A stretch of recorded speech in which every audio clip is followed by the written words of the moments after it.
First ଥରକ ତାଙ୍କର ଯୋଉ ପଇସା ପାଇଁ ଡିସ୍ପ୍ୟୁଟ୍ ହେଇଥିଲା ତାଙ୍କ ଜିମ୍ରେ ସତ୍ୟବିହାରରେ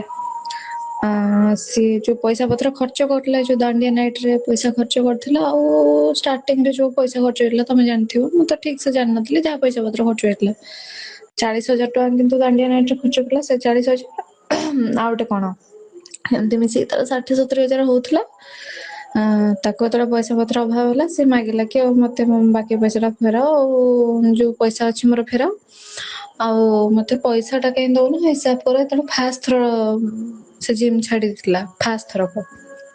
କହିଲା ଯଦି କରିବନି ମୁଁ ଜିମ୍ ଛାଡିଦେବି ମୁଁ କାହିଁ ଆଉ କାଟିବି ଇଏ ସିଏ ଏମିତି କରିକି ଛାଡିଥିଲା। ସେତେବେଳେ ଯୋଉ ଡିସ୍ପ୍ୟୁଟ୍ ହେଇଥିଲା ସିଏ ଛାଡିଦବ ବୋଲି କହିଲା ତ ସିଏ ଓମ୍ କୁ କହିଲା କି ଆଉ ଏଟା ବନ୍ଦ ହେଇଯିବ ରହିବାନି ଚାଲ ପଳେଇବା ସେତେବେଳେ କଣ ତା ନା ସେ ଯୋଉ ପିଲାଟା ଲିପୁନ ବି ବୋଧେ ଛୁଟି ନେଇକି କୁଆଡେ ପଳେଇଥିଲା ଆଉ ଇଏ ଓମ୍ କୁ ନେଇକି ଗାଁକୁ ପଳେଇ ଆସିଲା କହିଲା କି ଆଉ ଆମର ତ ଆଉ ଗୋଟେ ଜିମ୍ ଅଛି ଅଡସପୁର ଜିମ୍ ରେ ତ ଭଲ ଟ୍ରେନର କେହି ନାହାନ୍ତି ତୁ ଟ୍ରେନିଂ ଦେ ଆଉ ଟ୍ରେନିଂ ଦେ ସେଠି ଯେତିକି ପଇସା ଦିଆ ହଉଥିଲା ସେତିକି ପଇସା ତ ଦେଇପାରିବିନି ଯେତିକି ଟିକେ କମେଇକି ଯାହା ଦେବି ଆଉ ସେତେବେଳେ ଓମ୍ ର ବାପାଙ୍କର କଣ ଗୋଟେ ଆକ୍ସିଡେଣ୍ଟ ହେଇଥିଲା ନା ଗୋଟେ କଣ ହେଇଥିଲା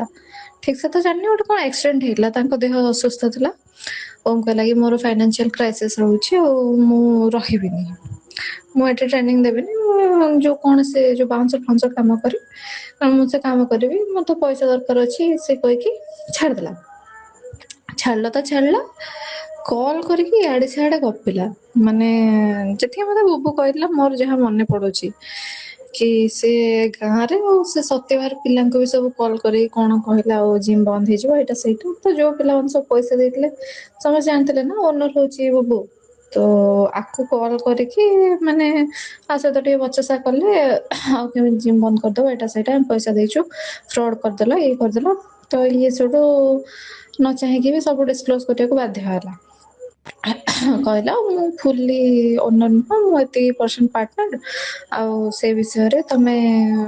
ସେଠି ତାଙ୍କର ଯିଏ ବିଲ୍ଡିଂ ରେ ଯାଇ କଥା ହବ ସେମାନେ ଯଦି ଜିମ୍ ଚଲେଇବେ ମୁଁ ରହିବିନି ଏମିତି କଥା ତାପରେ ଯେତେବେଳେ ପଚାରିଲେ ଏ କଥା ତ କିଏ କହିଲେ ନା ଓମ୍ ସାର୍ କହିଲେ ପିଲାମାନେ କହିଲେ ତ ଏକରେ ତ ତା ଖରାପ ଟାଇମ ରେ ତାକୁ ଛାଡିକି ପଳେଇଲା ଯେତେବେଳେ ତାକୁ ଗୋଟେ କିଏ ଦରକାର ଥିଲା ସେତେବେଳେ ଛାଡିକି ପଳେଇଲା ତାପରେ ଗଲା ତ ଗଲା ଆ ବିଷୟରେ ଗପିଲା ତାର ଟିକେ ରାଗ ହେଇଗଲା ତାକୁ ମୁଁ ବି ସେତେବେଳେ କହିଥିଲି ଯେତେବେଳେ ଷ୍ଟାର୍ଟିଂ ରେ ଇଏ କହୁଥିଲା ଓମକୁ ରଖିବ ବୋଲି ମୁଁ ତାକୁ ମନା କରିଥିଲି ମୁଁ ଦେଖେ ସେ ଯାଇଛି ତ ଯାଇଛି ଆମେ କାହିଁ ପୁରେଇବା ତାକୁ ଆମକୁ କଣ ପିଲା ମିଳିବେନି ସେ କହିଲା କି ନାଇଁ ମତେ ଗୋଟେ କିଏ ବିଶ୍ୱସ୍ତ ପିଲା ଯାହା ହେଲେ ବି ଦରକାର ମତେ ଗୋଟେ କିଏ ଦରକାର ପାଖରେ ଆଉ ଏମିତି ତୁ କହିଦେଲେ କେମିତି ହବ ତୁ ଆସିକି ରହିକି କାମ କରୁନୁ ଯଦି ତୁ ଏତେ କହୁଛୁ ମୁଁ କହିଲି ହଉ ବାବା ତୁ ତ ସବୁବେଳେ ଠିକ ଥାଉ ତୋ ଡିସିସନ ତ ଠିକ ଥାଏ ମୁଁ ତ ପାଗଳଟା ଆଉ ଠିକ ଅଛି ତୁ ଯଦି ଠିକ କହୁଛୁ ତାହେଲେ ମୁଁ ବି ଠିକ ସେଉଠୁ ସେ ଆଣିକି ରଖିଲା ଓମକୁ ତାପରେ ଯେତେବେଳେ ଓମ୍ ଛାଡିଗଲା ମୁଁ କହିଲି ମୁଁ ତ ତା ଆଗରୁ କହିଥିଲି ସେ ପିଲାକୁ ରଖନି ଯିଏ ଥରେ ତୋ ସହିତ ବିଶ୍ୱାସଘାତକତା ଥରେ କରିଛି ପାଷ୍ଟରେ ସିଏ ଆଉ ଥରେ କରିବନି ବୋଲି କଣ ଗ୍ୟାରେଣ୍ଟି ଅଛି ତ ସେଇଥିପାଇଁ ମନା କରୁଥିଲି ସିଏ ବି କହିଲା ହଁ ମା ସେତେବେଳେ ମୋ ସହିତ ଭଲସେ ଥିଲା ତ ଆମ ଭିତରେ ଯେମିତି କଥା କଥା ସେ କହିଲା ହଁ ଲୋ ମା ମୋର ଭୁଲ ହେଇଗଲା ତମ ଗୋଡ ଧରୁଛି ଆଉ ଦୟାକରି କଥା ଉଠାଅନି ହଉ ଆଉ ତାକୁ ଆଣି କେବେ ରଖିବିନି ଏମିତି କହିଲା ସେଠୁ ତେବେଠୁ ତାର ମୋର ମାନେ ଓମ୍ ବିଷୟରେ କେବେ କଥା ହେଇନୁ ତାପରେ ଓମ୍ ଛାଡିଲା ପରେ ବି ଜିମ୍ କୁ ୱାର୍କ ଆଉଟ କରିବାକୁ ଆସୁଥିଲା ମାନେ ଖାଲି ୱାର୍କ ଆଉଟ ସେଠୁ ସେଟା ବୁବୁକୁ ସହି ହେଲାନି କହିଲା ତୁ ତ ମୋର ଏତେ ମାନେ ଓମ୍ କୁ ବୁବୁ ଡାଇରେକ୍ଟ କିଛି କହିନି ମତେ କହିଲା କି ମାମା ଓମ୍ କୁ ଟିକେ ମେସେଜ କରିଦଉ ଟିକେ ଇଂଲିଶରେ ଭଲସେ କହିକି କି ଆଉ ସିଏ ଆସିବନି ଜିମ୍ କୁ ୱାର୍କ ଆଉଟ କରିବାକୁ ବି ଆସିବନି ଏଇଟା କରିବାକୁ ଆସିବନି ଆଉ ସେ ତ ଗଲା ଆଉ ପୁଣି ମୋ ଜିମ୍ ରେ କାହିଁ ୱାର୍କ ଆଉଟ କରିବ ସେ ଯାଉ ତାର ଯୋଉଠି ୱାର୍କ ଆଉଟ କରିବା କଥା କରୁ ତ ଲାଷ୍ଟ ଟାଇମ ମୁଁ ଓମ୍ କୁ ମେସେଜ କରିଥିଲି କି ଆଉ ମାମୁଁ ମନା କରୁଛନ୍ତି ଆଉ ତମେ ଜିମ୍ କୁ ଆସିବନି ଏଇଟା ସେଇଟା ତାପରେ ଓମ୍ ବି ମତେ ରିପ୍ଲାଏ